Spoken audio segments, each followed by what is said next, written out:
doing the things that he wants to do. So, welcome Vince with Friendship. Thank you, Mary. Thank you. Good morning, friends. Good morning. And you are all my friends. You really are, all of you. I tend to look at, or try to look at, everybody as a potential friend. Every single person on this planet can and probably should be my friend. I mean, it's just for their own benefit, really. Friendship is actually a little hard to describe because all friendships are unique, because they're human beings interacting with each other. There can't be anything but unique, because we all are. Friendship is something that's natural to many and something that others have to learn. I never really learned very well how to create friendships when I was young because my upbringing was very strange. My parents were not very interested in raising kids. So they wanted to get me, I was the first one in the family, they wanted to get me out of the house as soon as possible. We'd been going back and forth between Colorado and New Jersey. So when I was 5 years old, we're in New Jersey. 5 years old. In New Jersey, you can start first grade at 5 years old. I am so smart. I was so bright, my mother used to call me son. But when we came back to Colorado in second grade, I was a year younger than everyone else. My parents, the pediatrician, actually recommended to my parents, don't put him in school now. Hold him back a year so he'll be the same age as everybody else. That doesn't seem to fit into my parents' agenda. That way I'd be home for another year and then they'd have to do something. So they sent me off to school. And what the pediatrician had warned about pretty much came true. I was sent to a Catholic school, which at the time out in Aurora, there really wasn't much. The closest school to me was 2 miles away. And I had to walk to school every day. First by myself, then with my little sister, then with my little sister and my little brother, then with my little sister and my little brother, and my little sister and my little brother. We had twins.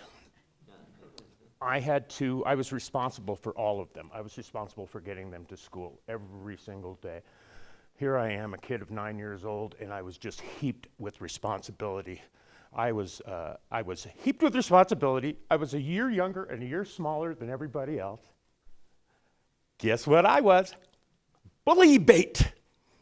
Man, did I get beat up a lot. I used to spend most of the recess time at my school hiding under the nun's car, literally, so the big kids couldn't get to me. It wasn't fun, but it was what it was. And I'm not brave by any means, but I'm very responsible, and I've always been very responsible. And most of the things that I do in life that seem to be brave are just me, being responsible. I wish I had learned, but living 2 miles away from your neighborhood, all the kids in your school, even if they were prone to like you, you were never around. And I had to concentrate on my family, on getting them home and getting them safe. Then, when I'd get home every day, because I had so much responsibility, I would just try to get away from it. I would hide. I literally would hide. I'd hide wherever I could, just to not have to do anything. I used to sleep in my bed, actually, between the mattress and the wall, all rolled up like a cocoon, just to hide. In high school, I had the same issue. I had to go all the way across town, 2.5-hour trip on the bus to get to high school. So it was difficult to make friends there. I was in high school at 13 years old. I was about half the size of all the other kids. So even the friends that I did have, I didn't have. And since I never learned how to cultivate a friendship, I just thought a friendship was automatic. I had a number of friends in high school. Hey, we're friends. And that was as far as it went with me. I didn't think to keep up that friendship. A friendship is a two-way street. I didn't know that. How would I? I had no clue. And the other thing about it is, I could pick up the phone and call, hey, how are you doing? But the way I was raised, whenever I asked my parents anything, go away, don't bother me, leave me alone. I was just afraid I'd bother people. I was afraid I'd bother my friends. So I didn't call. And they all drifted away. And I felt bad, but I didn't know how to react. And I was too frightened to pick up the phone again. If you haven't talked to them for a long time, what makes you think you're going to talk to them now? It was sad and it was ugly, but I did finally get some friends, but I never really did learn how to cultivate a friendship.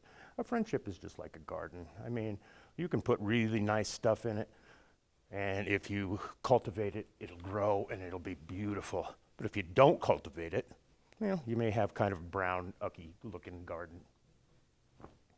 But fortunately for me these days, I don't know if it's technology or social, what do you call that stuff? Media. There you go, media. Thanks, Drew. Media, that's what I'm looking for. What's really been helpful for me is joining clubs. Toastmasters, for example. I'm trying to find friends, and I do. And the best way to find friends is to find people that are interested in the same things you are. And clubs are a fantastic way to do that.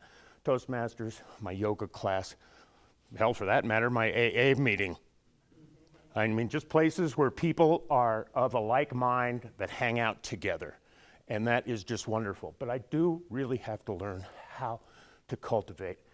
And as a kid, I just had so much fear. It's very, very difficult for me. And so I just want to let you folks know that I really, honestly want to be your friend. And sometimes if I'm a little standoffish about it, please try to give me a little bit of slack. I am an introvert, which I don't think most people understand, because when people think introvert, extrovert, they think in very broad, general terms. But I am an introvert, and I'm scared of everything. So just remember, reach out. I want to be there. I really want to be there with you. And sometimes an invitation goes a long way. But thank you so much for being my friend.